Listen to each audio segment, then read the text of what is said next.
نیت کتنی بھی اچھی ہو، دنیا تمہیں تمہاری دکھاوے سے جانتی ہے، اور دکھاوا کتنا بھی اچھا ہو، اللہ تم کو تمہاری نیت سے جانتا ہے۔ ہم سب سے زیادہ تکلیف اس وقت ہوتے ہیں جب اللہ ہمیں کسی کا اصلی رنگ دکھاتا ہے اور ہم بار بار حقیقت کو ماننے سے انکار کرتے ہیں۔ مقدر اتنی بار بدلتا ہے جتنی بار بندہ اللہ تعالیٰ سے رجوع کرتا ہے۔ قبولیت کا پہلا قدم کامل یقین ہے۔ اپنے ارادوں میں مخلص رہو، تم اللہ پاک کی مدد کو اپنے ساتھ پاؤ گے۔ اللہ تعالیٰ نے جو کچھ تیرے حصہ مقرر کر دیا، اگر تو اس پر راضی رہے گا تو گویا تو ہی سب سے زیادہ مالدار شخص ہوگا۔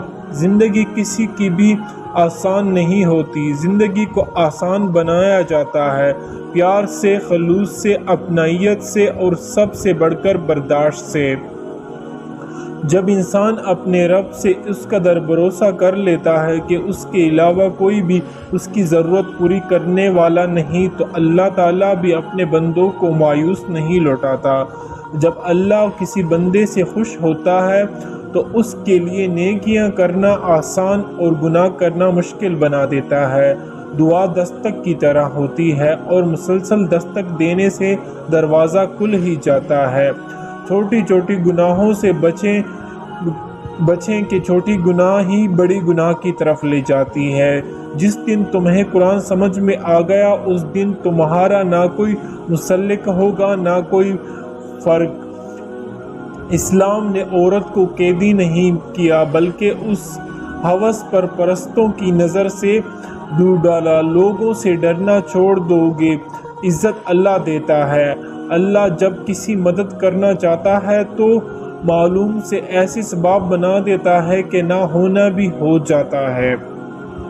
محبت جب اللہ سے ہو جاتی ہے تو ملاقات کی تڑپ فجر سے شروع ہوتی ہے اور تہجد پر ختم ہوتی ہے۔ سچی توبہ کرنے والے کا ایک آنسو دوزخ کی آگ بجھانے کی طاقت رکھتا ہے۔ وہ روح کبھی نہیں مر جاتی جس کے پیاس قرآن پاک کی تلاوت سے بجھتی ہو۔ اللہ سے اللہ کے وہی بندے ڈرتے ہیں جو اس کی عظمت کا علم رکھتے ہیں۔ آزمائش اللہ اذیت دینے کے لیے نہیں ڈالتا بلکہ کچھ سکھانے کے لیے ڈالتا ہے۔ جتنی جلدی سیکھ جاؤ گے اتنی ہی جلدی وہ دور ہو جائے گا۔ صرف انسانوں سے حوصلہ افزائی کی امید رکھو گے تو ضرور مایوس ہو جاؤ گے، اور جو لوگ محنت اپنے اللہ سے اجر پانے کے لیے کرتے ہیں وہ کبھی مایوسی کا سامنا نہیں کرنا پڑتا۔ ایک وقت آتا ہے کہ نہ کوئی اچھا لگتا ہے اور نہ برا، نہ صحیح نہ غلط، کیونکہ وہ دل سے اتر چکے ہوتے ہیں۔ تو پھر اس سے نہ ہی نفرت ہوتی ہے نہ ہی محبت رہتی ہے۔ وہ عطا کرے تو شکر اس کا، وہ نہ دے تو ملال نہیں۔ میرے رب کے فیصلے کمال ہیں، ان فیصلوں میں اگر عبادت کرنے کے بعد بھی تم پر مشکل آ رہے ہیں تو اللہ کا شکر ادا کرو، کیونکہ اس نے تمہیں پسند کر لیا ہے۔ تمام تعریفیں اس ذات کے لیے ہیں کہ وہ جسے توڑے اسے کوئی جوڑ نہیں سکتا، اور جسے وہ جوڑے اسے سارے توڑنے والے مل کر بھی توڑ نہیں سکتے۔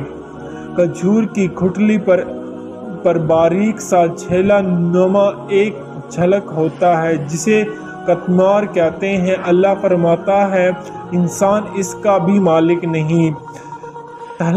ہلکی مچا دیتی ہے فرش آسمان پر محبت جب زبانی میں اللہ کا نام لیتی ہے۔